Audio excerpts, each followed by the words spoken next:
Siyempre, Pinoy tayo. Doon tayo sa Filipino restaurant. Yes. Katulad ng sa Diwata Pares. Saan mo ilalagay yan? Pati tawa, huli, oh. Pares. Pwede, pares. Why not? Pares, sige. Pares, sige. Pero kung ikaw, saan mo dadalhin to? Itodo mo. Siyempre, may dadaling ko siya sa Pampanga kasi nga kilala ang Pampanga bilang culinary capital of the Philippines. Ay, may patrivia! Anong ipapainom mo sa kanya? Siyempre, yung mga shembot. Pang first date talaga. Shembot. Kasi andun na yun. Ano yung una? Shembot. Ano yung shembot? Yung gin, tapos pwedeng gin mansi, gin pomelo. Hindi tayo updated. Shembot, yung gin, pero pag tinagay mo, tagay mo na, Shembot. Tagay mo. Yung sinusunog yun. Ano na? Sinusunog sa bote ng gin, pagkalahati na lang. Bakit sinusunog? Oo, para yung espiritu daw ng gin talaga, sumama lahat, papunta daw lahat. Hindi iniinom lahat. Wow, alam na, mukhang nagkainuman pa kayo ng asawa ko. Alam mo, pare. Nagtagayan lang. Sumishembot. Shot puno. Naku, sinasabi ko na nga ba eh. Loyal yan.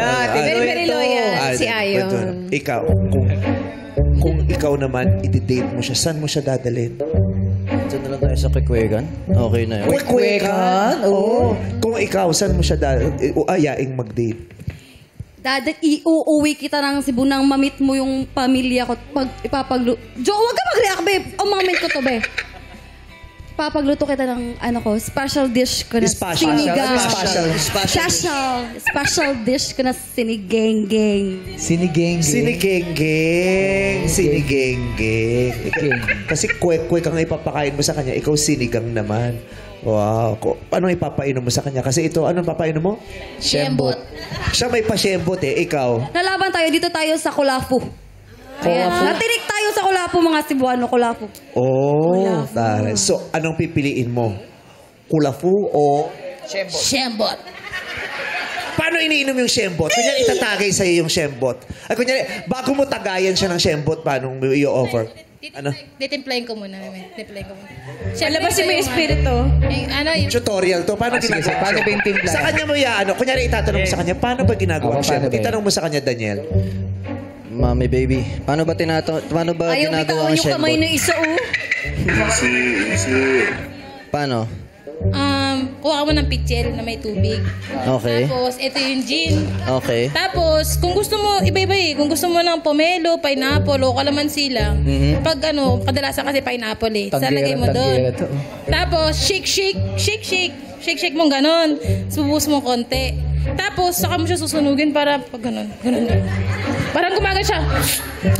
Ayan. Wow. Yun yung espiritu. Nice. Pero dapat, ang umiinom lamang niyan, dapat yung mga 18 pataas na ang gulang, di ba? Oo, dapat. 18 pa ang legal Drink age moderately. Yeah. Oo, ganun. Paano mo ibibigay sa kanya yung tagay?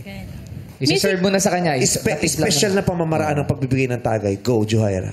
DJ Music yung pang bar. Yung pang-bar daw. Nangingibang music. Yung pang-bar. Bar daw. Wait lang. Pag nagbabar kayo ng tudaw, Sige, i-shembot. saan ka na Shembot kasi. pupuntang bar? Gusto kong Shembot malaman kung saan kayo pupuntang bar. Si MOD, alam Ba't ko. yan ang tugtog? Nakita ko si MOD dati sa Milo. Hindi ko alam Kasi sila lang nagkaanuhan Nung pinatugtog, natuwa sila Kaintindihan. Hindi. Anong bar ang ganyang tugtog? Sa lyrics kasi, yung Sige, i-shembot Bigay mo na sa kanya ang shembot.